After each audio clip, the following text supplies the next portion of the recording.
2022 সালে যখন আমরা কারাগারে, আমি কারাগারে, আমাদের আমির জামাত ডক্টর শফিকুর রহমান কারাগারে, অনেক নেতৃবৃন্দ কারাগারে, এই সময় জোটের অন্যান্য দলগুলোর সাথে আলোচনা না করেই জোটটাকে ভেঙে দেওয়া হয়েছে। কত সাল সেটা? 22 সাল। এখন কত? 25 সাল। তো এই জোটটা ভাঙার যে পদ্ধতিটা, যাদের সঙ্গে জোট করা হয়, আমি যদি 5 জন 8 জন 10 জন করি, তো তাদের সাথে আলোচনা করে করতে হবে না। এই ধরনের কোনো আলোচনা হয়নি। এবং আমরা জোটের বড় দল জামাত ইসলামী তখন কারাগারে, আমির কারাগারে, সেক্রেটারি জেনারেল কারাগারে, অনেক নেতৃবৃন্দ কারাগারে, ফলে এটা ওই সময় ভেঙে যাওয়ায় প্র্যাকটিক্যালি এখন তো আর সে জোট নেই।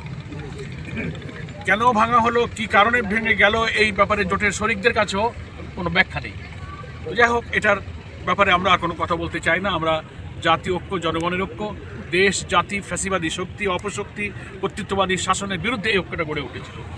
তো এখন জোট নেই, তবে আওয়ামী লীগ ক্ষমতায় যতদিন ছিল তাদের অত্যাচার, জুলুম, নির্যাতন এবং কর্তৃত্ববাদী শাসনের বিরুদ্ধে জনগণ যুগপৎভাবে লিয়াজো করে, আলোচনা করে, পরামর্শ করে, বিভিন্নভাবে কিন্তু আমরা অন্তত এক দফার আন্দোলনে ভিন্ন ভিন্ন থাকলেও যার যার জায়গা থেকে আমরা আন্দোলন করেছি। এখন সামনে জাতীয় নির্বাচন এসে পড়েছে।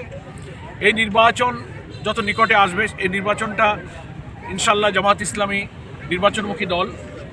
আমরা সবসময় গ্রহণযোগ্য যে সমস্ত নির্বাচন বাংলাদেশের পার্লামেন্টের ইতিহাসে হয়েছে, আমরা সব নির্বাচন গ্রহণ করেছি এবং গ্রহণযোগ্য সব নির্বাচনে জামাত ইসলামী বিজয়ী হয়েছে। কম হোক বেশি হোক, পার্লামেন্টে আমাদের প্রতিনিধিত্ব থেকেছে সবসময়। আমরা আগামীতে নির্বাচনের জন্য প্রস্তুতি গ্রহণ করছি এবং বাংলাদেশের 300 আসনেই আমরা প্রার্থী দেওয়ার জন্য আমরা মাঠ জরিপ করে আমাদের প্রস্তুতি প্রায় সম্পন্ন। এখন কথা হলো, যে কোনো একটা জাতীয় নির্বাচনে বিভিন্ন দলের সঙ্গে অ্যালায়েন্স হতে পারে। ইসলামিক দলগুলোর মধ্যে নির্বাচনে একটা সমঝোতার আলোচনা পরস্পর চলছে, আগের চেয়ে তারা অনেকেই নিকটে কাছাকাছি এসেছে। এর বাইরে রাজনৈতিক দলগুলোর মধ্যে আলোচনা চলছে। তো নির্বাচন এগিয়ে আসলে অনেক পোলারাইজেশন হয়, অনেক সমীকরণ হয়, কে কার সাথে জোট করবে, 2 দল কি 5 দল কি 10 দল সমঝোতা হবে। তো সময় যেহেতু আছে, নিকটে আসলে এই পরিস্থিতিটা আরও ম্যাচিউর হবে। তো আমরা যখন কারোর সঙ্গে জোটে চলে যাব, কোনো অ্যালায়েন্স বা সমঝোতা যখন হবে, তো যাদের নিয়ে আমরা করব তাদের তো কিছু সিট ছাড়তে হবে, 2টা 5টা 10টা 50টা। এই জন্যে প্রয়োজনে আমরা কিছু আসন ছেড়ে দিয়ে হলেও আমরা আমাদের জাতির স্বার্থে, জনগণের স্বার্থে, দেশের স্বার্থে, মুসলিম উম্মার স্বার্থে, আমাদের আমির জামাত বলেছেন, ফ্যাসিবাদ বিরোধী শক্তি আন্দোলনে আমরা যারা মাঠে ছিলাম, জাতির কল্যাণে আমরা তাদের সাথে নির্বাচনে যে কোনো ঐক্য করতে রাজি আছি। আমাদের সেই প্রস্তুতি চলছে। আর আমাদের সঙ্গে অন্য কোনো রাজনৈতিক দলের দলগত কোনো বিরোধ নেই এবং আমরা মনে করি সব দলগুলোরই উচিত এমন কোনো কথা, এমন কোনো বক্তব্য পরস্পর না বলা, যাতে ফ্যাসিবাদ বিরোধী আন্দোলনে আমাদের ঐক্যের মধ্যে কোনো বিভেদ সৃষ্টি হয়, অনৈক্য সৃষ্টি হয়।